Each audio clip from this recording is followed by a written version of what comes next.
What does voting look like in the 2020 election amid a pandemic? Polling stations are potential hotspots.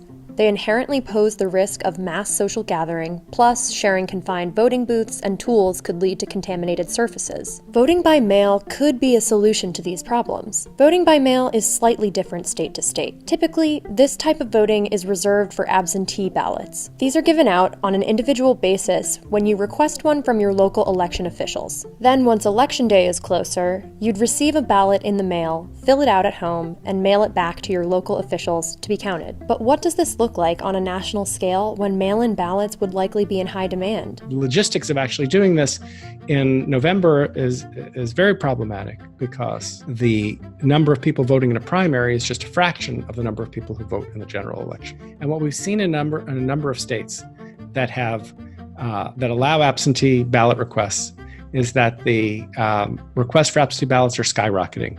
And states can't always fulfill all the requests on time. Lots of states are making it easier to vote by mail. How easy it's going to be, it's going to depend on the state. The requests are going to come. People are going to want absentee ballots. The only question is if there's going to be enough funding to do it the right way and enough competence and staffing to be able to do it, and machinery. As soon as you are allowed to, in your jurisdiction, to request an absentee ballot, if you want to vote that way, you should request it. We need to flatten the absentee ballot request curve, because there's really a danger that if you wait till the last minute, you may not get your ballot in time, and your ballot has to be returned by a deadline. Some states had to transition from in-person to mail-in primaries. While not a perfect test case for the general election, they may offer some guidance. Ohio was one of a few states that had to make this quick shift. We found out literally about 12 hours before we were supposed to open our polling locations on Tuesday, March 17th, that we were not going to be having an in-person primary.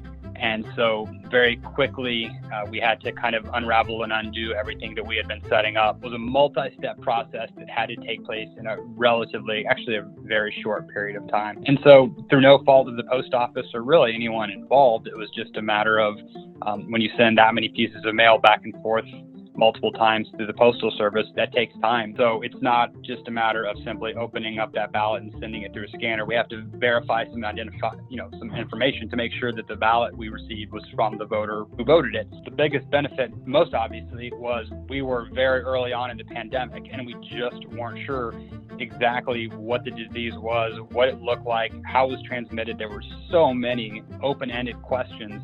The biggest benefit was just not having people vote in person on March 17th. Meanwhile, President Trump has expressed hesitation about mail-in voting, claiming that it presents voter fraud risks. If people mail in ballots, there's a lot of illegality. They send in ballots that they harvest ballots. You know all about harvesting, and they do lots of bad things. In reality, mail-in voter fraud is extremely rare. When election fraud does happen, it more often happens with absentee ballots than other kinds of fraud. Still, the absolute number of cases of absentee ballot fraud are low, and the cases that are actually aimed at trying to throw an election are very, very rare. The president has been making unsubstantiated claims of voter fraud for years. Every time voter fraud occurs, it cancels out the vote of a lawful citizen and undermines democracy. Can't let that happen. So now the president has turned to talking about mail-in ballot fraud. I think that mail-in voting is a terrible thing.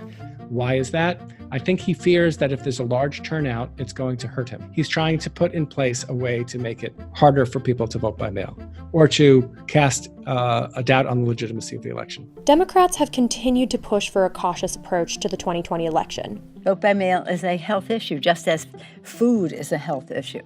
We cannot have people going to places that are predictably dangerous to their health. As the coronavirus pandemic continues to evolve, while November creeps closer, it remains possible that the virus could have a massive logistical impact on Election Day. There is going to be a greater reliance on mail. I don't think we're going to mandate mail voting, all mail voting in Ohio, but certainly I think more and more people are going to avail themselves to that option. And so having kind of an experiment in how that process works and what it looks like for boards of elections is just going to enable us to do it better in the future and serve our voters better in the future.